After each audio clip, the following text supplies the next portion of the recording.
नमस्कार दोस्तों। आज के इस खास एक्सप्लेनर में आप सभी का स्वागत है। आज हम आईपीएल 2026 के सबसे थ्रिलिंग, सबसे माइंड ब्लोइंग रन चेजेस में से एक का पूरा ब्रेकडाउन करने वाले हैं। यानी वानखेड़े स्टेडियम की उस अनोखी रात में आखिर ऐसा क्या जादू हुआ कि मुंबई इंडियंस ने एक लगभग असंभव से दिखने वाले पहाड़ को पूरी तरह फतह कर लिया। चलिए बिना किसी देरी के इसमें डाइव इन करते हैं। 229, 229। एक सेकंड के लिए इस नंबर को जरा सिंक इन होने दीजिए। टी20 क्रिकेट में ये सिर्फ एक बड़ा स्कोर नहीं है, ये एक ऐसा मॉन्स्टर टोटल है जो किसी भी टीम के मैदान पर आने से पहले ही उनके होश उड़ा देने के लिए काफी है। और मुंबई इंडियंस के सामने ठीक यही पहाड़ खड़ा था। उन्हें शुरुआती गेंद से ही इस विशालकाय लक्ष्य का सामना करना था। तो आइए सबसे पहले बात करते हैं इस ऐतिहासिक चुनौती की। एक ऐसी चढ़ाई जो सच में किसी पहाड़ पर चढ़ने जैसी थी। वानखेड़े स्टेडियम में खेले गए इस मैच नंबर 47 में दोनों टीम्स पर प्लेऑफ्स का जबरदस्त दबाव था। लेकिन जो सबसे इंटरेस्टिंग बात यहां देखने वाली है वो ये है कि लखनऊ सुपर जायंट्स ने ऐतिहासिक रूप से मुंबई इंडियंस पर अपना एक अलग ही दबदबा बनाए रखा था। इन दोनों के बीच खेले गए पिछले 9 मुकाबलों की बात करें तो एलएसजी ने 6 बार बाजी मारी है और एमआई के हाथ सिर्फ 3 जीत आई हैं। वानखेड़े में खेलना जरूर एमआई के लिए होम ग्राउंड का एक फायदा था, लेकिन एलएसजी का ये डोमिनेंट रिकॉर्ड उनके ऊपर एक बहुत बड़ा मनोवैज्ञानिक हर्डल था। तो ये सिर्फ एक सिंपल मैच नहीं था, ये एक पुराने दबदबे को तोड़ने की आमने सामने की लड़ाई थी। अब आगे बढ़ते हैं और देखते हैं एलएसजी का वो पावर सर्ज जिसने इस 228 रन्स के विशाल पहाड़ को खड़ा किया। पहली पारी में लखनऊ ने जिस तेजी से रन्स बोर्ड पर लगाए उसने सच में सभी को दंग कर दिया था। और निकोलस पूरन, वाह क्या ही खतरनाक बैटिंग थी इनकी। सिर्फ 21 गेंदों में 63 रन्स और इसमें 8 मैसिव छक्के शामिल थे। इनकी आक्रामकता और स्ट्राइक रेट ने लगभग अकेले ही मैच का रुख मोड़ दिया था। और फिर दूसरे एंड से मिचेल मार्श ने 44 रन्स की एक बहुत सॉलिड पारी खेलकर इस तूफानी स्कोर को एक बेहद मजबूत प्लेटफॉर्म दे दिया। पूरन तो उस दिन ऐसी फॉर्म में थे कि मुंबई की हर एक बॉलिंग रणनीति उनके सामने पूरी तरह से विफल लग रही थी। लेकिन इन सभी आक्रामक शॉट्स और छक्कों के बीच मुंबई इंडियंस की बॉलिंग का एक बड़ा ही चौंकाने वाला विरोधाभास देखने को मिला।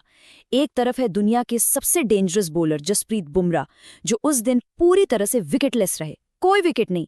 और दूसरी तरफ कॉर्बिन बॉश ने इस पूरे हाहाकार के बीच अपने 2 ओवर्स में सिर्फ 20 रन देकर 2 विकेट चटका लिए।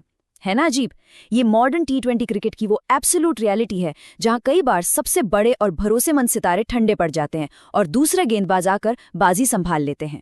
चलिए अब अपनी एनर्जी को शिफ्ट करते हैं और आते हैं उस एमआई मास्टर क्लास पर, जहां उन्होंने इस शिखर को बिल्कुल सर्जिकली फतह किया।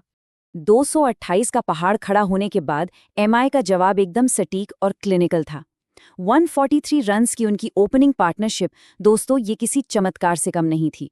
शुरुआती 10 ओवर्स में ही उन्होंने मैच पूरी तरह से अपनी मुट्ठी में कर लिया था, मानो मैदान पर चौके और छक्कों की बरसात हो रही हो।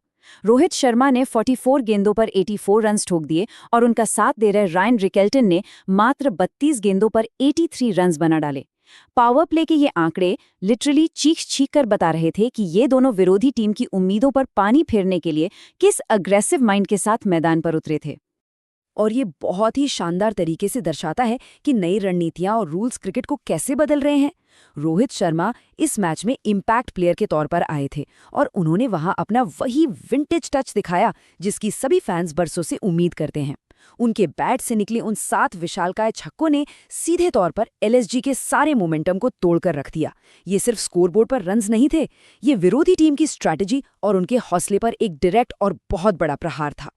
अब इस नंबर पर जरा ध्यान दीजिए, 259.38। एक बार फिर सुनिए, 259.38।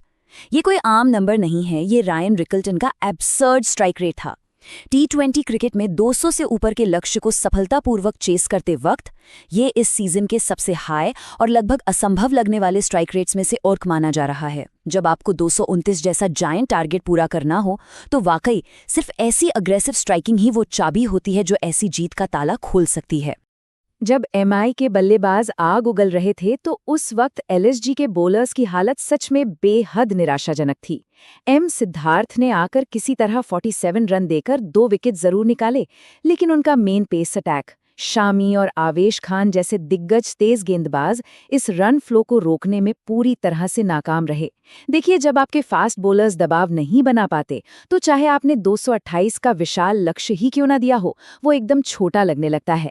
और यही फेलियर एलएसजी के डिफेंस की सबसे बड़ी और चुभने वाली कमजोरी साबित हुई।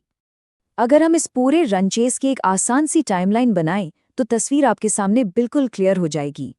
पहले 10 ओवर्स में 143 रन्स की ओपनिंग स्टैंड ने ही आधे से ज्यादा मैच पहले ही खत्म कर दिया था। अंत के ओवर्स में थोड़ा सा वॉबल जरूर आया, कुछ विकेट्स तेजी से गिरे और लगा कि शायद मैच थोड़ा फंस सकता है। लेकिन नमन धीर, जो 23 पर अनबीटन रहे, और विल जैक्स, जिन्होंने नाबाद 10 रन बनाए, इन दोनों फिनिशर्स ने बेहद शांत दिमाग से काम लिया और नतीजा 229 जैसा पहाड़ 18.4 ओवर्स में ही हासिल कर लिया गया। 8 गेंदें शेष रहते हुए ऐसी जीत दर्ज करना एब्सोल्यूटली हैरतअंगेज है।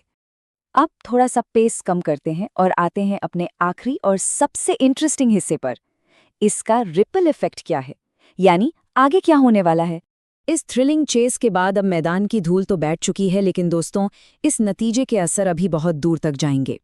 तो अब सबसे बड़ा सवाल यही उठता है, इस ऐतिहासिक रन चेस का आईपीएल 2026 के प्लेऑफ्स पर आखिर क्या असर पड़ेगा।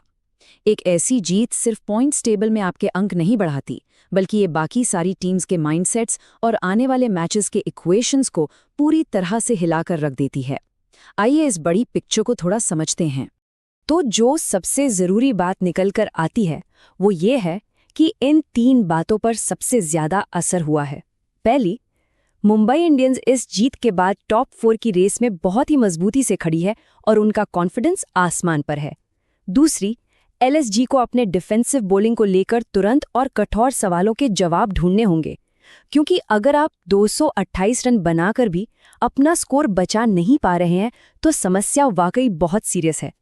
और तीसरी सबसे बड़ी बात जो इस मैच ने साबित की है, मॉडर्न टी20 क्रिकेट में अब 200 प्लस का टारगेट भी उतना सेफ और सुरक्षित नहीं रहा जितना हम पहले सोचते थे। और इसी के साथ हम इस खास एक्सप्लेनर के अंत में आ गए हैं। मैं आपको इस एक विचार के साथ छोड़ना चाहती हूँ जो शायद इस वक्त हर क्रिकेट फैन और एक्सपर्ट के दिमाग में गूंज रहा है। जब कोई ओपनिंग जोड़ी इस तरह से क्लिक कर जाए तो क्या आधुनिक टी20 क्रिकेट में सच में कोई भी टोटल पूरी तरह से सेफ है? इस सवाल पर थोड़ा गंभीरता से विचार कीजिएगा। ये मैच इस बात का जीता जागता सबूत था कि क्रिकेट का गेम कितनी तेजी से इवॉल्व हो रहा है। आज के इस एनालिसिस में बस इतना ही, फिर मिलेंगे एक नए और एक्साइटिंग विश्लेषण के साथ। तब तक के लिए अपना ध्यान रखें।